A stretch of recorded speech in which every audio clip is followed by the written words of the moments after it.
Hello friends, we are live PK classes में आप सभी का हार्दिक स्वागत है।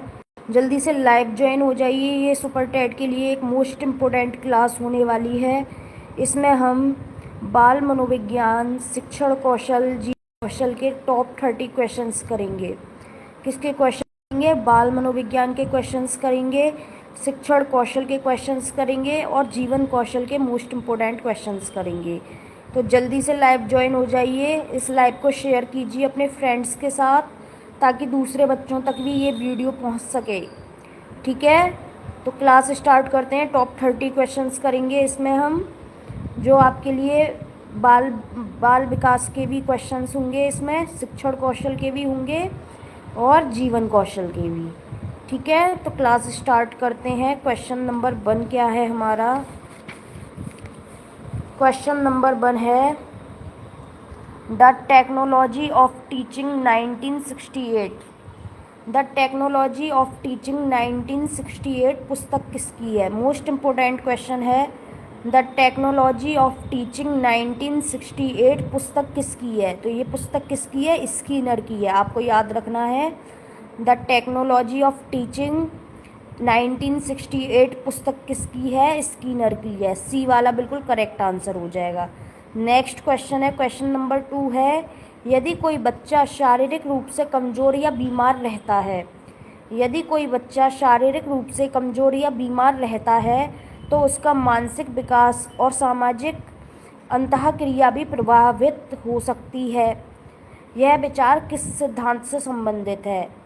क्या कह रहा है? यदि कोई बच्चा शारीरिक रूप से कमज़ोर या बीमार रहता है तो उसका मानसिक विकास और सामाजिक अंतःक्रिया भी प्रभावित हो सकती है। यह विचार किससे संबंधित है? ए ऑप्शन है आपका निरंतरता का सिद्धांत, बी ऑप्शन है आपका एकीकरण का सिद्धांत, सी ऑप्शन है आपका अंतःक्रिया का सिद्धांत या डी ऑप्शन है आपका अंतः संबंध का सिद्धांत। ठीक है, तो क्या कह रहा है? शारीरिक रूप से बच्चा बीमार है तो उसका मानसिक विकास और सामाजिक विकास भी प्रभावित हो सकता है। तो ऐसा कौन सा सिद्धांत है, किस सिद्धांत से संबंधित है ये? तो देखो, शारीरिक रूप से अगर बच्चा बीमार है तो वो संवेगात्मक विकास भी उसका प्रभावित होगा, सामाजिक विकास भी प्रभावित होगा, उसके सभी विकास प्रभावित होंगे। ठीक है, कोई बच्चा अगर शारीरिक रूप से बीमार है तो उसका मानसिक विकास भी प्रभावित होगा, मानसिक विकास पर भी असर पड़ेगा, उसके सामाजिक विकास पर भी असर पड़ेगा, उसके सभी विकासों पर असर पड़ेगा अगर वो शारीरिक रूप से कमज़ोर है। ये सिद्धांत कौन सा सिद्धांत है? अंतः संबंध का सिद्धांत। ये सिद्धांत कौन सा सिद्धांत है? अंतः संबंध का सिद्धांत है। मतलब शारीरिक विकास, मानसिक विकास, सामाजिक विकास, सब विकास एक दूसरे से संबंधित हैं। क्या है? सभी विकास एक दूसरे से संबंधित है। शारीरिक विकास अगर बच्चे का सही नहीं है तो मानसिक विकास भी सही नहीं होगा, मानसिक विकास सही नहीं होगा, सामाजिक विकास भी सही नहीं होगा। तो बच्चा अगर शारीरिक रूप से बीमार है तो उसका मानसिक विकास भी प्रभावित होगा, उसका सामाजिक विकास भी प्रभावित होगा। तो शारीरिक, मानसिक विकास, सामाजिक विकास, ये सभी विकास एक दूसरे से क्या है? संबंधित हैं। ठीक है, तो ये कौन सा सिद्धांत कहता है? अंतः विकास का सिद्धांत कहता है। कौन सा सिद्धांत कहता है? अंतः विकास का सिद्धांत कहता है। ऑप्शन नंबर डी आपका बिल्कुल करेक्ट हो जाएगा। आइए देखते हैं नेक्स्ट क्वेश्चन क्या है।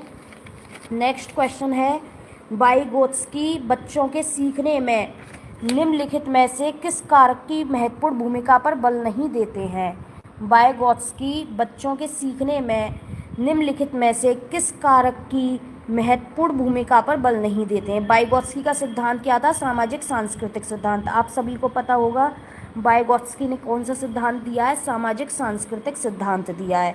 तो उसमें समाज के बारे में बात करते हैं, वो संस्कृति के बारे में बात करते हैं और भाषा को महत्वपूर्ण मानते हैं। किसको महत्वपूर्ण मानते हैं? भाषा को महत्वपूर्ण मानते हैं। वो कहते हैं कि भाषा पहले आती है, विचार बाद में आते हैं। तो भाषा को उन्होंने मोस्ट इम्पोर्टेंट माना है वाइगोत्स्की ने, और समाज और संस्कृति को इम्पोर्टेंट माना है। किसमें? सामाजिक सांस्कृतिक सिद्धांत में। तो जैविक परिपक्वता कहीं नहीं आता यहाँ पे। भाषा आता है, सामाजिक आता है वाइगोत्स्की के सिद्धांत में, संस्कृति आता है, लेकिन जैविक परिपक्वता नहीं आता है। तो किस पर बल नहीं देते हैं वाइगोत्स्की? जैविक परिपक्वता पर बल नहीं देते हैं। डी वाला आपका बिल्कुल करेक्ट आंसर हो जाएगा। क्वेश्चन नंबर 3 का डी वाला ऑप्शन बिल्कुल करेक्ट हो जाएगा। ठीक है, नेक्स्ट क्वेश्चन देखते हैं। व्यक्ति किसी वस्तु या स्थिति को टुकड़ों में नहीं बल्कि पूर्ण रूप से समझता है। व्यक्ति क्या कर रहा है, कोई स्थिति है, कोई वस्तु है, उसको टुकड़ों में नहीं देख रहा, पूरी तरीके से देख रहा है, पूर्ण रूप से देख रहा है, पूर्ण रूप से समझ रहा है। यह विचार किससे संबंधित है? संरचनावादी से संबंधित है, व्यवहारवादी से संबंधित है, आदर्शवादी से संबंधित है, गेस्टाल्टवादी से संबंधित है। तो यहाँ पर क्या बात कह रहा है, टुकड़ों में नहीं देख रहा है, स्थिति को कैसे देख रहा है, पूरे रूप से देख रहा है। तो ये बात जो कही थी वो गेस्टाल्टवादियों ने कही थी। किसने कही थी? गेस्टाल्टवादियों ने।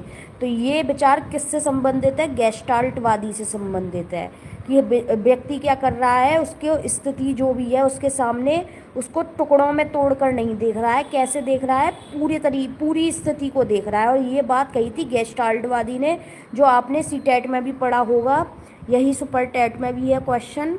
तो ये इसका क्या मतलब है, यह विचार किससे संबंधित है? गेस्टाल्टवादी से संबंधित है।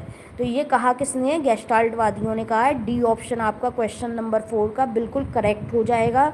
आदर्शवादी नहीं होगा, व्यवहारवादी नहीं होगा, संरचनावादी नहीं होगा, कौन सा हो जाएगा? गेस्टाल्टवादी हो जाएगा। तो क्वेश्चन नंबर 4 का डी बिल्कुल करेक्ट हो जाएगा। आइए देखते हैं हमारा नेक्स्ट क्वेश्चन क्या है।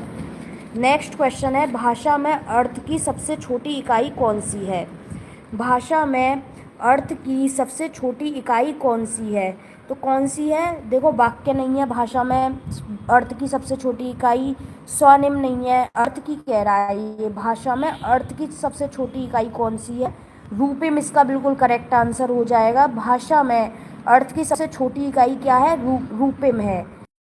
अर्थ की सबसे छोटी इकाई क्या है? रूपिम है। ऑप्शन नंबर बी बिल्कुल करेक्ट हो जाएगा आपका। क्वेश्चन नंबर 5 का बी बिल्कुल करेक्ट हो जाएगा। आपको याद रख लेना है, भाषा में अर्थ की सबसे छोटी इकाई क्या है। जब अर्थ की सबसे छोटी इकाई पूछेगा तो आंसर क्या हो जाएगा? रूपिम हो जाएगा। भाषा में अर्थ की सबसे छोटी इकाई पूछे तो आंसर क्या हो जाएगा? रूपिम बिल्कुल करेक्ट आंसर हो जाएगा। क्वेश्चन नंबर 5 का बी बिल्कुल करेक्ट हो जाएगा। नेक्स्ट क्वेश्चन है आपका डैश के अतिरिक्त बुद्धि के निम्नलिखित पक्षों को स्टर्नबर्ग ने त्रितंत्र सिद्धांत में संबोधित किया है। डैश के अतिरिक्त पक्षों को स्टर्नबर्ग के त्रितंत्र सिद्धांत में संबोधित किया गया है। पहला ऑप्शन है आपका ए संदर्भगत, बी ऑप्शन है आपका अव्यवभूत, सी ऑप्शन है आपका सामाजिक, डी ऑप्शन है आपका आनुभाविक। तो देखो, स्टर्नबर्ग के त्रितंत्र सिद्धांत में किस किस को संबोधित किया गया? संदर्भगत को संबोधित किया गया है, अव्यवभूत को संबोधित किया गया है, आनुभाविक को संबोधित किया गया है स्टर्नबर्ग के त्रितंत्र सिद्धांत में। कौन से सिद्धांत में? स्टर्नबर्ग के त्रितंत्र सिद्धांत में, 3 तंत्रों वाले सिद्धांत में। लेकिन सामाजिक को बिल्कुल संबोधित नहीं किया गया है। किसको नहीं संबोधित किया गया है? सामाजिक को बिल्कुल संबोधित किया गया है। तो क्वेश्चन नंबर 7 का आंसर क्या हो जाएगा? ऑप्शन सी बिल्कुल करेक्ट आंसर हो जाएगा। नेक्स्ट क्वेश्चन है आपका, किसने सबसे पहले बुद्धि परीक्षण का निर्माण किया? मोस्ट इम्पोर्टेंट क्वेश्चन है, किसने सबसे पहले बुद्धि परीक्षण का निर्माण किया? ऑप्शन ए है आपका एल्फ्रेड बिने, ऑप्शन बी आपका Charles Edward Spearman, option C है आपका रॉबर्ट स्टर्नबर्ग, ऑप्शन डी है आपका डेविड बैचलर। तो क्या कह रहा है, किसने सबसे पहले बुद्धि परीक्षण का निर्माण किया? ये आपने बहुत बार पढ़ा होगा क्वेश्चन। किसने किया? बिने ने किया बुद्धि परीक्षण का निर्माण। किसने सबसे पहले बुद्धि परीक्षण का निर्माण किया? एल्फ्रेड बिने ने किया। तो क्वेश्चन नंबर 8 का ए ऑप्शन बिल्कुल करेक्ट हो जाएगा आपका। नेक्स्ट क्वेश्चन देखते हैं, हमारा नेक्स्ट क्वेश्चन क्या है। निगमनात्मक तर्कणा, ये शिक्षण कौशल का क्वेश्चन है। निगमनात्मक तर्कणा यानी कि निगमन विधि जो होती है उसमें क्या शामिल है? विशिष्ट से सामान्य की ओर तर्कणा। बी ऑप्शन है ज्ञान का सक्रिय निर्माण और पुनर्निर्माण। सी ऑप्शन है अन्वेषण परक सीखना और स्वतः खोज परक संबंधी पद्धतियाँ। डी ऑप्शन है आपका सामान्य से विशिष्ट की ओर। तो जो आपकी निगमन विधि होती है वो किसकी ओर चलती है? सामान्य से विशिष्ट की ओर चलती है। आपको याद रखना है, निगमन विधि में देखो, निगमन में छोटी ई की मात्रा आ रही है नी, और इसमें विशिष्ट में भी छोटी ई की मात्रा आ रही है। तो जब निगमन विधि की बात करें तो विशिष्ट वाली बात बाद में आएगी, सामान्य वाली पहले आएगी। ऐसे आप याद कर सकते हैं ट्रिक से।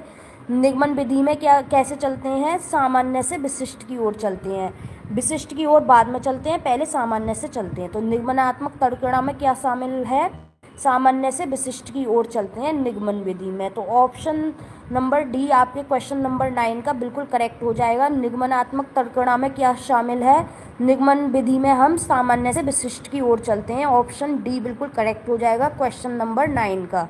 क्वेश्चन नंबर 10 देखते हैं। प्रचलित योजनाओं में नई जानकारी जोड़ने को क्या कहते हैं।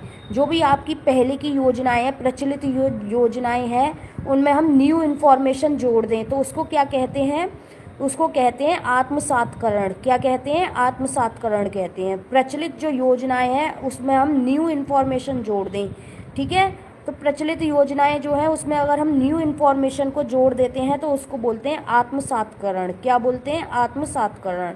तो क्वेश्चन नंबर 10 का ऑप्शन नंबर बी बिल्कुल करेक्ट हो जाएगा आपका, बी ऑप्शन बिल्कुल करेक्ट हो जाएगा, आत्मसातकरण। नेक्स्ट देखते हैं क्वेश्चन नंबर 11 क्या है हमारा। 11 क्वेश्चन है, लॉरेंस कोहलबर्ग के सिद्धांत में कौन सा स्तर नैतिकता की अनुपस्थिति को सही अर्थ में सूचित करता है, जिसमें नैतिकता नहीं होती है। कौन से स्तर में नैतिकता नहीं होती, स्तर 4, स्तर 3, स्तर 2, स्तर 1। तो ठीक है, किस में नहीं होती है नैतिकता, किस में अनुपस्थित रहती है, बच्चे में। बच्चे में नैतिकता तो होती नहीं है। जो छोटा बच्चा है उसमें नैतिकता थोड़ी होगी, वो थोड़ी जानता है अच्छा बुरा क्या है। अगर उसको किसी ने, अगर उसने मान लो पैसे चोरी करके चॉकलेट खा ली, ठीक है, लेकिन उसके अंदर नैतिकता नहीं होगी क्योंकि उसे सही गलत का अभी अनुभव ही नहीं है, उसे पता ही नहीं है सही गलत क्या होता है, क्योंकि बच्चा छोटा है। तो कौन से स्तर में नैतिकता अनुपस्थित रहती है, स्तर 1 में नैतिकता अनुपस्थित रहती है। मोस्ट इम्पोर्टेंट क्वेश्चन है, लॉरेंस कोहलबर्ग के सिद्धांत में नैतिकता की अनुपस्थिति कौन से स्तर में रहती है, स्तर 1 में रहती है। तो इसका बी वाला ऑप्शन बिल्कुल करेक्ट हो जाएगा, ठीक है। नेक्स्ट क्वेश्चन है, सिविलाइजेशन एंड इट्स डिस्कंटेंट्स 1930 नामक पुस्तक के लेखक कौन है।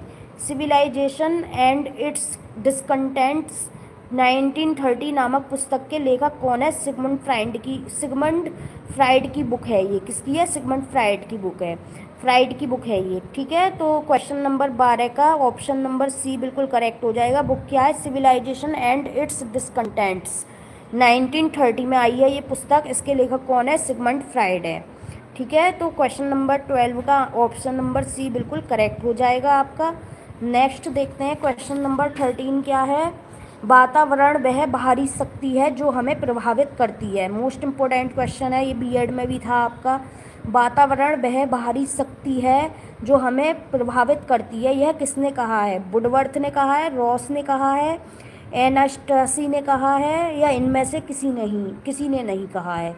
तो वातावरण वह बाहरी शक्ति है जो हमें प्रभावित कर, ये कथन रॉस का है। किसने कहा है, वातावरण को बाहरी शक्ति किसने कहा है प्रभावित करने वाली, रॉस ने कहा है। क्वेश्चन नंबर 13 का ऑप्शन नंबर बी बिल्कुल करेक्ट हो जाएगा। नेक्स्ट क्वेश्चन है, एक विकलांग बालक अत्यधिक परिश्रम करके कक्षा में प्रथम आने का प्रयास करता है। एक विकलांग बालक है, ठीक है, वो क्या कर रहा है, कक्षा में प्रथम आने का प्रयास कर रहा है। इसे किस प्रतिरक्षक प्रणाली में रखेंगे, पुष्टिकरण कर रहा है, प्रक्षेपण कर रहा है, प्रतिगमन कर रहा है, क्षतिपूर्ति कर रहा है। बच्चा विकलांग है तो वो फर्स्ट आने की कोशिश कर रहा है, तो वो अपनी क्षति की पूर्ति कर रहा है। किसकी कर रहा है, क्षति की पूर्ति, क्योंकि बच्चा विकलांग है तो वो क्या कर रहा है, क्षति की पूर्ति कर रहा है अपनी। तो क्वेश्चन नंबर 14 का डी ऑप्शन करेक्ट हो जाएगा, क्षतिपूर्ति। नेक्स्ट देखते हैं, नेक्स्ट क्वेश्चन क्या है।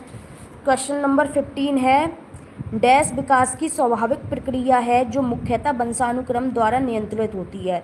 विकास की कौन सी प्रक्रिया स्वाभाविक प्रक्रिया है जो केवल वंशानुक्रम द्वारा नियंत्रित होती है। तो इसका करेक्ट आंसर क्या हो जाएगा, ऑप्शन है आपका समाजीकरण, बी ऑप्शन है आपका विकास, और सी ऑप्शन है आपका सीखना, डी ऑप्शन है आपका परिपक्वता। ये कह रहा है विकास की कौन सी स्वाभाविक प्रक्रिया है जो मुख्यतः हेरिडिटी से, वंशानुक्रम से नियंत्रित होती है। तो समाजीकरण वंशानुक्रम से नहीं, इस पर वातावरण का भी प्रभाव पड़ता है, विकास वंशानुक्रम द्वारा नियंत्रित नहीं होता है, सीखना वंशानुक्रम द्वारा नियंत्रित नहीं होता है। वंशानुक्रम द्वारा क्या मुख्यतः नियंत्रित होता है? परिपक्वता इसका बिल्कुल करेक्ट आंसर हो जाएगा। विकास की स्वभाव या कौन सी है जो मुख्यतः वंशानुक्रम द्वारा नियंत्रित होती है? वो है आपकी परिपक्वता। क्वेश्चन नंबर 15 का ऑप्शन डी बिल्कुल करेक्ट हो जाएगा। नेक्स्ट देखते हैं, डैश के अधिगम सिद्धांत में निम्नलिखित में प्रतिधारण प्रक्रिया होती है। प्रतिधारण को मॉडलिंग भी बोलते हैं। क्या बोलते हैं? मॉडलिंग भी बोलते हैं। तो इसके ऑप्शन है, ए है पावलाव, ऑप्शन बी है कोहलवर्ग, ऑप्शन सी है बेंडूरा, ऑप्शन डी है पियाजे। ठीक है, तो मॉडलिंग के बारे में, मॉडलिंग से रिलेटेड एक सिद्धांत, सामाजिक अधिगम का सिद्धांत जो बेंडूरा ने दिया है। किसने दिया है? बेंडूरा ने दिया है। ठीक है, तो इसका करेक्ट आंसर क्या हो जाएगा? सामाजिक अधिगम सिद्धांत दिया है बेंडूरा ने, जिसमें मॉडलिंग के बारे में बात हुई है, मॉडलिंग के बारे में। तो मॉडलिंग से रिलेटेड सिद्धांत किसने दिया है? बेंडूरा ने दिया है सामाजिक अधिगम का सिद्धांत। तो क्वेश्चन नंबर 16 का ऑप्शन सी आपका बिल्कुल करेक्ट हो जाएगा। अधिगम सिद्धांत में मॉडलिंग प्रक्रिया किस में होती है? किसके सिद्धांत में होती है? बेंडूरा के सामाजिक अधिगम के सिद्धांत में। क्वेश्चन नंबर 16 का ऑप्शन सी बिल्कुल करेक्ट हो जाएगा आपका। नेक्स्ट देखते हैं, नेक्स्ट क्वेश्चन क्या है हमारा। नेक्स्ट क्वेश्चन है हमारा, बाल केंद्रित शिक्षण विधि का क्या गुण है? ऑप्शन ए है बालकों को कक्षा के केंद्र में स्थापित करके पढ़ाना, बालकों को उनकी आवश्यकता एवं रुचि के अनुकूल पढ़ाना, बालकों को सिर पर बैठाना, डी ऑप्शन है बालकों को सामूहिक रूप से पढ़ाना। तो शिक्षण विधि का, बाल केंद्रित शिक्षण विधि का गुण क्या है? जो चाइल्ड सेंटर्ड टीचिंग मेथड है उसका गुण क्या है, उसकी विशेषता क्या है? तो उसकी यही विशेषता है कि बालकों को उनकी आवश्यकता और रुचि के अनुकूल पढ़ाना। क्या है उसकी विशेषता बाल केंद्रित शिक्षण विधि की? बालकों को उनकी आवश्यकता एवं रुचि के अनुकूल पढ़ाना। क्वेश्चन नंबर 17 का बी ऑप्शन बिल्कुल करेक्ट हो जाएगा। नेक्स्ट, किस अवस्था के प्रारंभिक वर्षों में सामाजिक भावना का अभाव रहता है? क्वेश्चन नंबर 18 है आपका, किस अवस्था के प्रारंभिक वर्षों में सामाजिक भावना का अभाव रहता है? बाल्यावस्था में, शैशवावस्था में, किशोरावस्था में या प्रौढ़ावस्था में? तो सामाजिकता किस में नहीं आती है? तो बच्चा जब छोटा होता है उसके अंदर सामाजिकता तो, उसकी कोई चीज़ ले लोगे तो वो तुरंत ले लेगा, ये मेरी है, ऐसे करता है नहीं करता है बच्चा? उसकी कोई चीज़ ले लो तो वो देता नहीं है, उसके अंदर सामाजिकता का भाव नहीं होता है बच्चे के अंदर। कौन सा भाव नहीं होता है? शैशव अवस्था में बच्चे के अंदर सामाजिकता का भाव नहीं होता है। उसकी कोई चीज़ ले लोगे तो वो तुरंत आपसे छीन लेगा, नहीं ये मेरी है, मुझे दे। कहता है नहीं कहता है छोटा बच्चा? आपको कोई चीज़ नहीं देता है, अपनी चीज़ बताता है उसे, आप ले लोगे तो आपसे छीन लेगा वो चीज़ कि ये चीज़ मेरी है। तो उसके अंदर सामाजिकता की भावना नहीं होती है। कौन सी अवस्था में सामाजिकता की भावना नहीं होती? शैशव अवस्था में नहीं होती है। शैशव अवस्था में बच्चे के अंदर सामाजिकता का भाव नहीं होता है, वो बिल्कुल परिचित है सामाजिक भाव से कि ये सामाजिकता होती क्या है। तो शैशव अवस्था इसका बिल्कुल करेक्ट आंसर हो जाएगा। क्वेश्चन नंबर 18 का शैशव अवस्था बी ऑप्शन बिल्कुल करेक्ट हो जाएगा। आइए देखते हैं नेक्स्ट क्वेश्चन क्या है, किस संस्था की स्थापना 1961 में हुई थी? मोस्ट इम्पोर्टेंट क्वेश्चन है। यहाँ शिक्षण कौशल क्वेश्चन है और आपके बाल मनोविज्ञान के भी क्वेश्चन हैं और जीवन कौशल के भी क्वेश्चंस हैं। और जीवन कौशल के मैंने आपको 50 क्वेश्चंस टॉप कराए थे अपनी प्लेलिस्ट में। आप जाकर हमारी प्लेलिस्ट में जीवन कौशल के टॉप 50 क्वेश्चंस देख सकते हैं। यहाँ पर बाल मनोविज्ञान के और शिक्षण कौशल के क्वेश्चंस आपको ज़्यादा दिखेंगे। तो किस संस्था की स्थापना 1961 में हुई है? NCTE की हुई है, NCERT की हुई है, SCERT की हुई है या CBSE की हुई है? किस संस्था की स्थापना 1961 में हुई है? 1961 में हुई है। NCERT की स्थापना 1961 में हुई है। क्या हो जाएगा? 1961 में किस संस्था की स्थापना हुई है? NCERT की हुई है। ये आपको याद करना पड़ेगा, सुपर टेट का मोस्ट इम्पोर्टेंट क्वेश्चन है कि किस संस्था की स्थापना 1961 में हुई है? NCERT की हुई है। 19 का बी बिल्कुल करेक्ट आंसर हो जाएगा। क्वेश्चन नंबर 20 है, चिंतन मानचित्र निरूपण का प्रतिपादन किसने किया?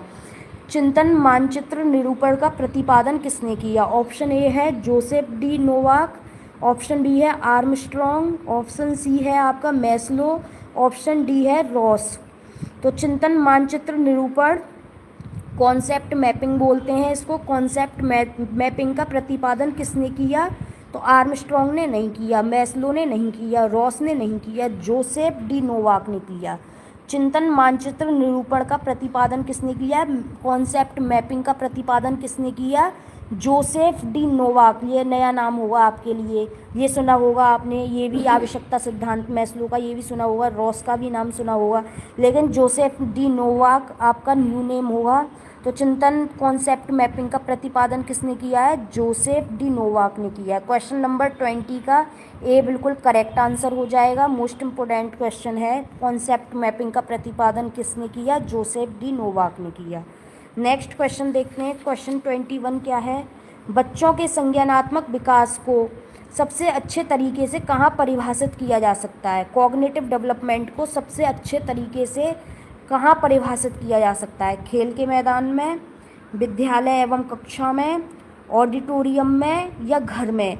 संज्ञानात्मक विकास जो है वो बच्चे का कहाँ सबसे अच्छा परिभाषित होगा? वो विद्यालय और कक्षा में होगा। स्कूल में उसका कॉग्निटिव डेवलपमेंट अच्छा होगा, कॉग्निटिव डेवलपमेंट अच्छे तरीके से परिभाषित होगा। ठीक है, तो बच्चों के संज्ञानात्मक विकास को सबसे अच्छे तरीके से कहाँ परिभाषित किया गया है? विद्यालय एवं कक्षा में परिभाषित किया गया है। तो क्वेश्चन नंबर 21 का बी ऑप्शन आपका बिल्कुल करेक्ट हो जाएगा। नेक्स्ट क्वेश्चन देखते हैं, बाल मनोविज्ञान का केंद्र बिंदु क्या है? मोस्ट इम्पोर्टेंट क्वेश्चन है ये, बीएड में भी आपने देखा होगा क्वेश्चन। बाल मनोविज्ञान का केंद्र बिंदु कौन है, यानी कि सेंटर में कौन है बाल मनोविज्ञान के? तो बाल मनोविज्ञान के केंद्र में कौन है? बालक ही तो केंद्र में है। बाल मनोविज्ञान के केंद्र में कौन है? बालक ही तो केंद्र में है। तो बाल मनोविज्ञान का केंद्र बिंदु कौन हुआ? बालक हुआ। बालक को ध्यान में ही तो रखा जा रहा है। बाल मनोविज्ञान, बालक का मनोविज्ञान, बाल मनोविज्ञान, तो कौन केंद्र बिंदु में? बालक इसका बिल्कुल करेक्ट आंसर हो जाएगा। क्वेश्चन नंबर 22 का बी बिल्कुल करेक्ट आंसर हो जाएगा। नेक्स्ट क्वेश्चन देखते हैं, पियाजे मुख्य रूप से किसके अध्ययन के लिए जाने जाते हैं? मोस्ट इम्पोर्टेंट क्वेश्चन है, पियाजे मुख्य रूप से किसके अध्ययन के लिए जाने जाते हैं? भाषा विकास के अध्ययन के लिए, संज्ञानात्मक विकास के अध्ययन के लिए, यौन विकास के लिए या सामाजिक विकास के लिए? तो पियाजे ने कौन सा सिद्धांत दिया है? संज्ञानात्मक विकास का सिद्धांत दिया है। कॉग्निटिव डेवलपमेंट थ्योरी किसने दी है? कॉग्निटिव डेवलपमेंट थ्योरी किसने दी है? जीन पियाजे ने दी है। तो जीन पियाजे किसके अध्ययन के लिए जाने जाते हैं? कॉग्निटिव डेवलपमेंट के लिए जाने जाते हैं, संज्ञानात्मक के लिए जाने जाते हैं जीन पियाजे। तो क्वेश्चन नंबर 23 का बी बिल्कुल आपका करेक्ट आंसर हो जाएगा। नेक्स्ट क्वेश्चन है, बुद्धि के तरल क्रिस्टलीय प्रतिमान के प्रतिपादक कौन थे? बुद्धि का तरल क्रिस्टलीय कॉन्सेप्ट किसने दिया है? ऑप्शन है कैटेल ने दिया है, थॉर्नडाइक ने दिया है, वर्नर ने दिया है या स्कीनर ने दिया है। तो बुद्धि का तरल देखो, कोई तरल चीज़ होती है, तरल चीज़ मतलब कोई भी तरल चीज़ होती है तो हम कैटल में ले सकते हैं, नहीं ले सकते, कोई भी तरल चीज़ है, ठीक है, तो उसको कैटल में ले सकते हैं। ये ट्रिक है याद करने की कि कोई भी तरल चीज़ है उसको हम केतली में ले सकते हैं, कैटल में ले सकते हैं। तो तरल क्रिस्टलीय बुद्धि का सिद्धांत प्रतिमान किसने दिया है? कैटल ने दिया है। तो क्वेश्चन नंबर 24 का ए ऑप्शन बिल्कुल आपका करेक्ट हो जाएगा। बुद्धि का तरल क्रिस्टलीय प्रतिमान किसने दिया है?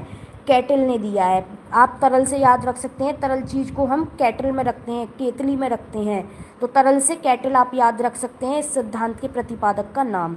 नेक्स्ट देखते हैं, क्वेश्चन नंबर 25 क्या है? व्यवहार के कारण व्यवहार में परिवर्तन ही अधिगम है।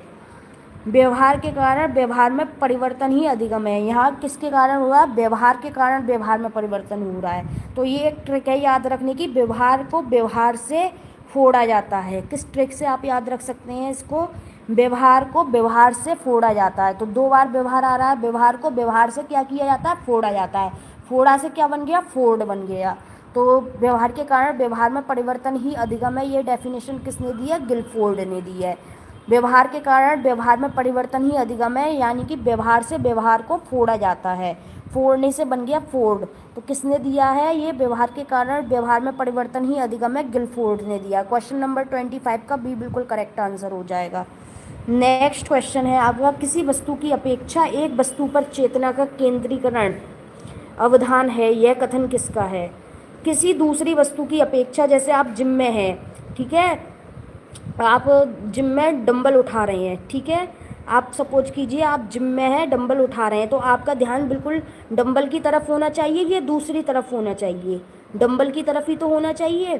तो देखो, किसी दूसरी वस्तु की अपेक्षा एक वस्तु पर चेतना का केंद्रीकरण अवधान मतलब ध्यान क्या है, यह कथन किसका है? डंबल का है। इस तरीके से आप इसको याद रख सकते हैं डंबल के तरीके से, कि आप जिम में हैं और डंबल लेकर आप जिम में हैं, ठीक है, डंबल आपके हाथों में है और आप जिम में हैं, पुशअप कर रहे हैं, ठीक है, आप डंबल का यूज कर रहे हैं और आपको ध्यान केवल डंबल पर ही लगाना है, कहीं और नहीं लगाना है। तो वही डेफिनेशन ये किसने दी है? डंबल ने दी है। इस तरीके से आप कनेक्ट करके याद रख सकते हैं। किसी दूसरी वस्तु की अपेक्षा एक वस्तु पर चेतना का केंद्र, एक वस्तु पर केंद्रित होना मतलब डंबल कर रहे हैं आप, तो डंबल पर ही आपका ध्यान होना चाहिए जिम में, ठीक है।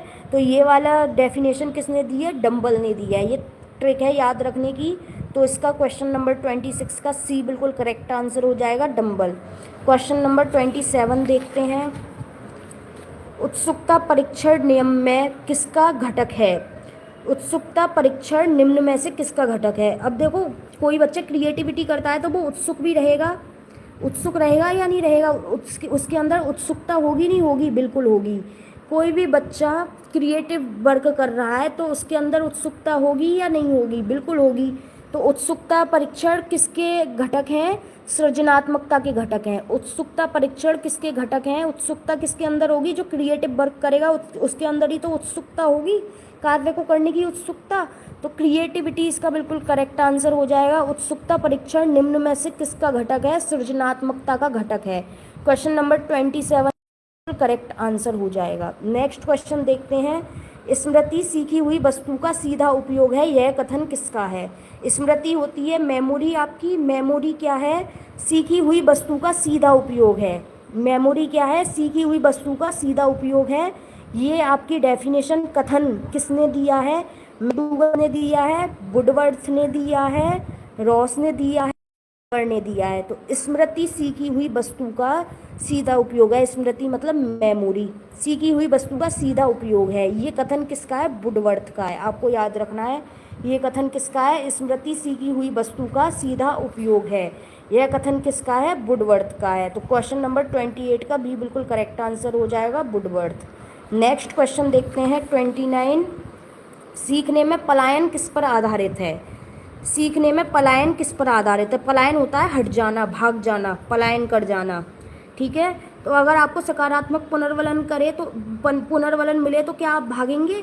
अब जैसे आप देख रहे हैं इस क्लास को, मैं आपको पॉजिटिव रीइंफोर्समेंट दूँ, ठीक है, मैं आपको सकारात्मक पुनर्वलन दूँ, रीइंफोर्समेंट दूँ, तो क्या आप यहाँ पर क्लास में रुके रहेंगे या चले जाएंगे, पलायन कर जाएंगे? अगर मैं आपको पॉजिटिव पुनर्वलन दूंगी तो आप क्लास में रुके रहेंगे, जैसे कि आप देख रहे हैं। अब मैं कहूँगी वेरी गुड, आप देख रहे हैं क्लास, आपको अच्छे से समझ में आएगी ये क्लास, तो आपको मैंने पॉजिटिव दे दिया पुनर्वलन, तो आप इस क्लास में रुके रहेंगे। अगर मैं आपको नेगेटिव पुनर्वलन दे दूँ, मैं आपको कह दूँ नहीं आप कितना भी पढ़ लो आपकी समझ में नहीं आएगा ये, तो नेगेटिव पुनर्वलन देना हुआ। कौन सा पुनर्वलन देना हुआ? नेगेटिव पुनर्वलन। अगर मैं आपको नेगेटिव पुनर्वलन दूंगी तो आप क्लास से चले जाएंगे, चले जाएंगे नहीं जाएंगे, पलायन कर जाएंगे। तो सीखने में पलायन किस पर आधारित है? नेगेटिव पुनर्वलन पर ही आधारित है। अगर मैं आपको नेगेटिव पुनर्वलन दूं तो आप क्लास से चले जाएंगे, ये जो क्लास चल रही है। अगर मैं आपको पॉजिटिव पुनर्वलन दूं तो आप क्लास को देखते रहेंगे। तो सीखने में पलायन किस पर आधारित है? नकारात्मक पुनर्वलन पर आधारित है। अगर नेगेटिव पुनर्वलन दिया जाएगा तो पलायन करने लगेगा इंसान। अगर बच्चा है, ठीक है, क्लास में आपके अगर कोई क्वेश्चन का आंसर देता है और वो सही नहीं दे पा रहा है, अगर आप उसको नकारात्मक पुनर्वलन देंगे, उसको डांटेंगे, क्लास से बाहर कर देंगे, तो बच्चा अगले दिन क्लास में नहीं आएगा और वो पलायन कर जाएगा, भाग जाएगा क्लास से कि अगले दिन नहीं जाऊंगा मैं, वरना आज भी मुझे खड़ा होना पड़ेगा। तो पलायन क्या है? नेगेटिव पुनर्वलन देने पर व्यक्ति पलायन करता है। पलायन मतलब हट जाना, भाग जाना, पलायन कर जाना। तो नकारात्मक पुनर्वलन पर पलायन आधारित है। तो क्वेश्चन नंबर 29 का बी बिल्कुल करेक्ट आंसर हो जाएगा, नकारात्मक पुनर्वलन। नेक्स्ट क्वेश्चन है, जो संबंध स्किनर का चूहों से है एवं थॉर्नडाइक का बिल्लियों से है, वही संबंध कोहलर का किससे था? कोहलर का किससे था? जो संबंध मतलब स्किनर ने किस पर प्रयोग किया था? चूहे पर प्रयोग किया था। थॉर्नडाइक ने किस पर प्रयोग किया था? बिल्ली पर किया था। तो कोहलर ने किस पर किया था? बंदरों पर किया था, कुत्तों पर किया था, मुर्गियों पर किया था, वनमानुष पर किया था। बताइए कोहलर ने किस पर प्रयोग किया था? बंदर पर किया था कोहलर ने, कुत्तों पर किया था, मुर्गियों पर किया था, या वनमानुष पर किया था? तो देखो किस पर किया था, चिंपैंजी पर किया था, वनमानुष पर किया था। तो कोहलर ने किस पर प्रयोग किया था? वनमानुष पर किया था। तो ऑप्शन नंबर डी बिल्कुल करेक्ट हो जाएगा। किसने? स्किनर ने चूहे पर किया, थॉर्नडाइक ने बिल्ली पर किया, कोहलर ने किस पर किया था प्रयोग? वनमानुष पर किया था। तो क्वेश्चन नंबर 30 का डी ऑप्शन आपका बिल्कुल करेक्ट हो जाएगा। तो यहाँ पर हमने 30 मोस्ट इम्पोर्टेंट क्वेश्चन किए, बाल मनोविज्ञान के, शिक्षण कौशल के, जीवन कौशल के 30 क्वेश्चंस किए, और जीवन कौशल के टॉप 50 क्वेश्चंस मैं आपको करा चुकी हूँ। अगर आपने जीवन कौशल की क्लासेस नहीं देखी हैं तो उन्हें ज़रूर देख लें। उसमें जीवन कौशल की क्लास में मैंने आपको टॉप 50 क्वेश्चंस कराए थे यूनिट 1 के। तो अगर आपने जीवन कौशल वाली क्लास नहीं देखनी है हमारी, तो हमारे लाइव में जाकर देख सकते हैं, या प्लेलिस्ट में जाकर आप सुपर टेट के नाम से आपको प्लेलिस्ट मिलेगी, जहां पर जीवन कौशल की आपको सारी क्लास मिलेंगी, शिक्षण कौशल की क्लास मिलेंगी, और आपका जो है बाल मनोविज्ञान की भी आपको क्लास मिलेगी। यहाँ पर हमने शिक्षण कौशल, जीवन कौशल और बाल मनोविज्ञान के टॉप 30 क्वेश्चंस किए। वहाँ आपको तीनों की थ्योरी क्लास मिलेगी और क्वेश्चंस भी मिलेंगे प्लेलिस्ट में। तो हमारे चैनल की प्लेलिस्ट में जाकर आप सुपर टेट वाली प्लेलिस्ट में जाएंगे तो आपको सारा मटेरियल सुपर टेट का मिल जाएगा, मैथमेटिक्स भी मिलेगा और इस पेपर का भी मिलेगा, जीवन कौशल, शिक्षण कौशल, जीवन कौशल का। तो आपने नहीं देखी है तो हमारी प्लेलिस्ट में वीडियोस को देखें, चैनल को सब्सक्राइब कर लें ताकि ऐसे ही बेहतरीन क्लासेस, बेहतरीन क्वेश्चंस आपको मिलते रहें। तो thank you so much for watching this video. मिलते हैं नेक्स्ट वीडियो में मैथमेटिक्स की क्लास के साथ। Thank you so much. Next video में मिलते हैं नेक्स्ट क्लास के साथ।